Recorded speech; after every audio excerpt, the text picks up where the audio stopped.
আমার রুমে ১ cup coffee নিয়ে আসো। আচ্ছা, উনি হলেন আমার প্রাক্তন এবং আমি ওনার। উনি হলেন সমুদ্র আহমেদ, আমি নীরা। আমি ওনার বাসাতেই ভাড়া থাকি, বাবা-মার ছোট ছেলে। যখন বাসাটা ভাড়া নিয়েছিলাম জানতাম না বাসাটা তার। জানলে হয়তো নিতাম না।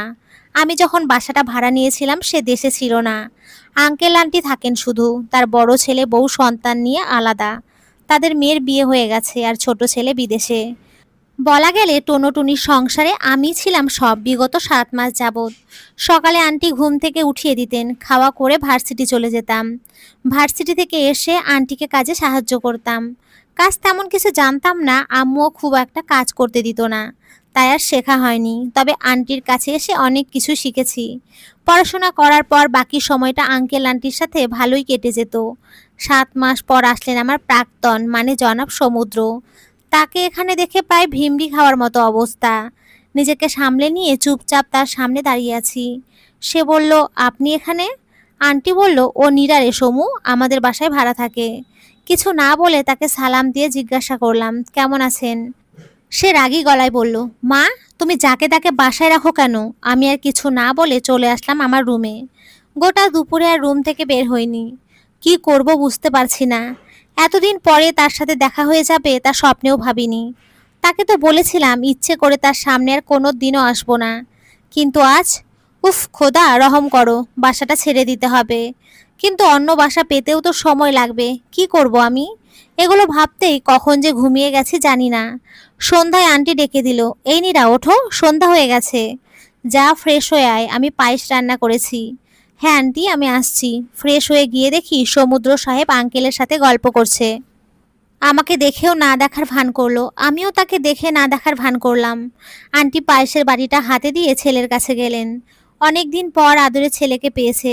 দেখলাম আন্টি তার ছেলের সাথে ব্যস্ত, তাই নিজে গিয়ে পানি খাচ্ছিলাম। হঠাৎ করে হাত থেকে গ্লাসটা পড়ে গেল। সবাই দৌড়ে এলো। আন্টি বলল, নীরা, তোর আসার কি দরকার ছিল? আমাকে বললেই তো হতো। আমি বললাম, তুমি তো ব্যস্ত ছিলে তাই আর বলিনি। সে বলে উঠল, গ্লাসটা তো ভাঙলেন, এর দাম কে দেবে? আমি দেব। সরি, ইচ্ছে করে ভাঙিনি। তা জেনে আমার লাভ নেই, রুমটা পরিষ্কার করে দিন। দেখবেন যেন একটা কাচের টুকরোও না থাকে। জি আচ্ছা। সে চলে গেল। আন্টি বলল, নীরা, তুই রুমে যা, আমি করছি। না আন্টি, আমি করে দিচ্ছি, কাজ আছে, হাত কেটে যাবে তোমার। আর গ্লাসের দামটা বাড়ি ভাড়ার সাথে দিয়ে দেব।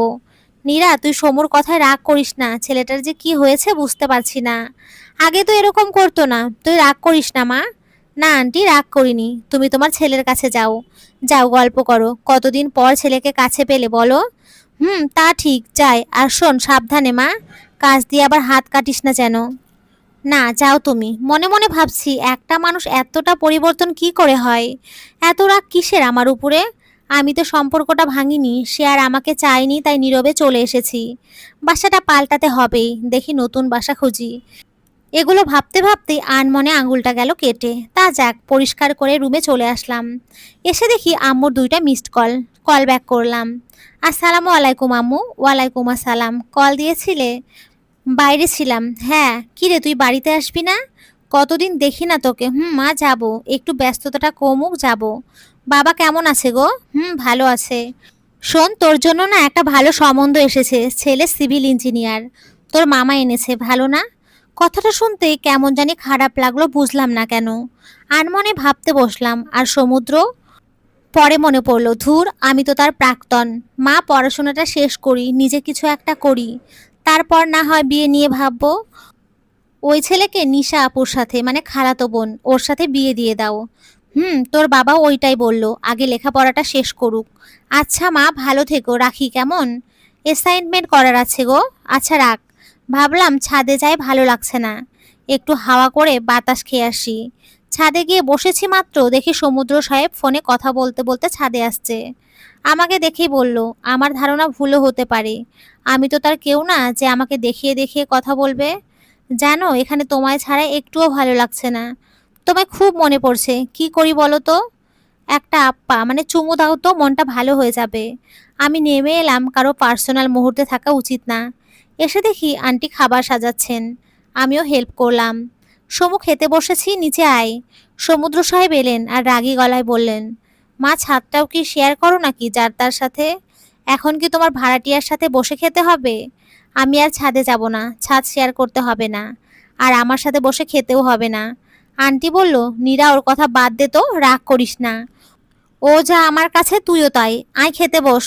আমি একটু খেয়েই উঠে যাচ্ছিলাম, মাসি বলে উঠল, কে জানি বলেছিল খাবার নষ্ট করলে আল্লাহ পাপ দেয়, তাই পাতে যা থাকে খেয়ে উঠতে হয়। আমি আবার বসে গেলাম, খাচ্ছি আর ভাবছি আমার কথাগুলো। এখনো মনে আছে দেখছি। খাওয়া শেষ করে যে যার ঘরে চলে গেলাম। আমার ঘরটা তার ঘরের পাশেই, আগে তো ফাঁকাই থাকতো, আজ থেকে উনি থাকবেন। তা যেথায় ইচ্ছে থাকুক, আমার কি।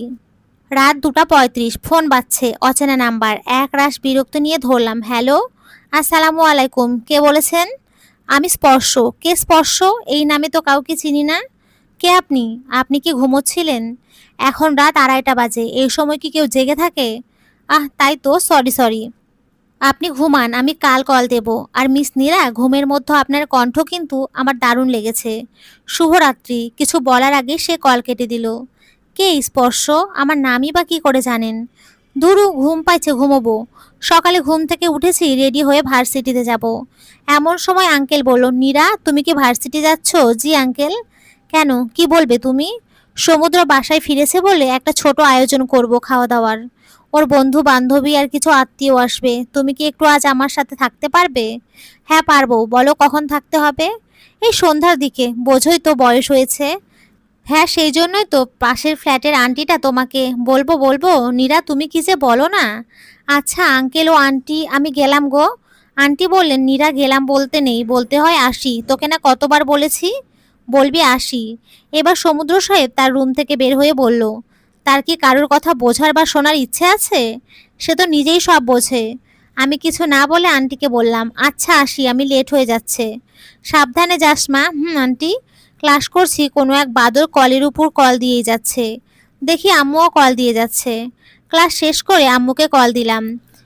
কি গো আম্মু, ক্লাসে ছিলাম, এত কল দেবার কি আছে? শোন, তোর মামা যে ছেলেটাকে দেখেছে সে তোর নাম্বার নিয়েছে, কল দিলে ভালো মতো কথা বলিস। তোর যা কথা বলার ছিরি, মা আমি যেমন আমি তেমনই। আর নাম্বার কেন দিয়েছো? ধুরু, আচ্ছা রাখো, দেখি। পরে ওই অচেনা নাম্বার থেকে কল। হ্যালো, কে বলছেন? আমি স্পর্শ। আপনার মামা আমাকে। ও আচ্ছা, ইঞ্জিনিয়ার সাহেব। তো বলেন, কি বলতে চান? একটু দেখা করা যাবে এখন? আপনি যেখানে ভালো মনে করেন সেখানেই। আচ্ছা, আমি তো বাসায় যাচ্ছিলাম। আমার বাসার সামনে একটা ক্যাফে আছে, ওখানেই যাই। আমি ঠিকানা টেক্সট করে দিচ্ছি। এসে দেখি উনি বসে আছেন। আমাকে দেখে বলে উঠল, নীরা আমি এই দিকে। গেলাম তার কাছে। কেমন আছেন? বসেন। ভালো আছি, আপনি? তো কোনো দরকার ছিল কি? হ্যাঁ একটু ছিল। নেন কফি, শুরু করেন। কথা বলতে বলতে দেখি সমুদ্রও তার এক বন্ধুর সাথে এসেছে। আমাকে স্পর্শর সাথে দেখে খুব একটা ভালো লাগেনি তার, তা বোঝাই যাচ্ছে তার মুখ দেখে। কিন্তু কেন তার ভালো লাগছে না? আমি বা জনাব স্পর্শ তো তাকে কিছু করিনি। তাহলে স্পর্শ তেমন কিছুই বলল না, শুধু বলল, সময় করে একদিন বলবো। আচ্ছা তো আজ উঠি। আমি নামিয়ে দিয়ে আসি, গাড়ি আছে আমার সাথে। না থাক, কাছে আমার বাসা। ভালো থাকবেন নীরা। জি আপনিও। সমুদ্র দেখে আছে লাল চোখ নিয়ে, এই মনে হয় আমায় খেয়ে ফেলবে। বরাবরই তার চোখ আমি ভয় পেতাম, এখনো পাই। তার চোখের দিকে আমি 30 সেকেন্ডও কখনো তাকিয়ে থাকতে পারিনি। কেমন জানি এক ভয় কাজ করতো, কিন্তু আজ চোখ দেখে বেশি ভয় লাগছে। কিন্তু কেন, কিছু বলতে চায় সে? কি বা কথা থাকতে পারে? বাইরে এসে দেখি সে রক্তবর্ণ চোখ করে আমায় দেখে আছে। তার চোখের চাহনি উপেক্ষা করে আমি চলে আসলাম বাসায়। কিছুক্ষণ পরে সেও এলো। সারা দুপুরে কেউ কারোর সাথে কথা বলিনি। আঙ্কেল আর আমি গেস্টদের দাওয়াত দিলাম। তাকে বলা হলো তার বন্ধু বান্ধবদের যেন সে ইনভাইট করে। ছাদে তার বন্ধু বান্ধবরা এনজয় করবে, আর নিচে আন্টি আর আঙ্কেলের গেস্ট। সবাই ক্লান্ত প্রায়, ভাবলাম কফি নিয়ে আসি। আঙ্কেল আন্টিকে দিলাম। সে বলে উঠল, আমার রুমে 1 কাপ কফি নিয়ে আসুন। আচ্ছা, সে রুমে চলে গেল। কফি নিয়ে রুমে ঢুকলাম। সে বলল, কারো রুমে ঢুকতে হলে পারমিশন নিতে হয়, জানেন না? সরি, দরজায় টোকা মেরে বললাম, আসতে পারি? এসেই তো গেছেন, দিন কফি দিন। নিন। হুট করে হতচ্ছাড়া মোবাইলটা বেজে উঠল। হ্যালো, আসসালামু আলাইকুম, কে বলছেন? ওয়ালাইকুম আসসালাম, আমি স্পর্শ। নাম্বারটা বুঝি এখনো সেভ লিস্টে ওঠার যোগ্যতা পায়নি? না না, সেরকম কিছু নয়। তাহলে কি রকম কিছু?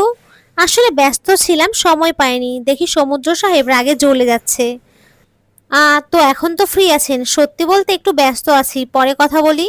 আমি ফ্রি হয়ে নক করছি। আমিও অধীর আগ্রহে অপেক্ষা করে থাকবো। না না, অপেক্ষা করতে হবে না, আমি ফ্রি হয়ে নক দেব। রাখি এখন। আচ্ছা। কল কেটে দেওয়ার সাথে সাথে সমুদ্র সাহেব বলে উঠল, নতুন প্রেমিক বুঝি? তা জেনে আপনার লাভ? তাই তো আমার লাভ। আপনার জানার কোনো দরকার নেই। আচ্ছা, একটা কথা জিজ্ঞাসা করতে পারি? জি করেন। এই ছেলেটাই কি সেই ছেলেটা, মানে কফি শপের ছেলেটা? নাম কি ওর? স্পর্শ। কেন? ও কি করে ঠিক জানি না, তবে আম্মু বলল সিভিল ইঞ্জিনিয়ার। বাড়ি থেকে ছেলে দেখেছে, ওনাকে পছন্দ করেছে, তাই আজ দেখা করলাম। ও ভালো তো, ধনী ছেলে, আর কি চাই বলো? স্পর্শর কাছে নতুন স্পর্শর খোঁজে যাচ্ছ? সমুদ্র আহমেদ, নিজের সীমারেখা অতিক্রম করবেন না। কফিটা ঠান্ডা হয়ে যাচ্ছে, খেয়ে নিন। আমি গেলাম। শুভরাত্রি। কিছু বলার সুযোগ না দিয়ে চলে এলাম। আঙ্কেল আন্টি ঘুমিয়ে পড়েছে, আমিও বাড়ির সব লাইটস অফ করে নিজের রুমে চলে আসলাম। তখনই স্পর্শর টেক্সট, নীরা আছেন? নাম্বারটা সেভ করে নিলাম। আমি কল দিলাম। হ্যালো জি। বলেন নীরা।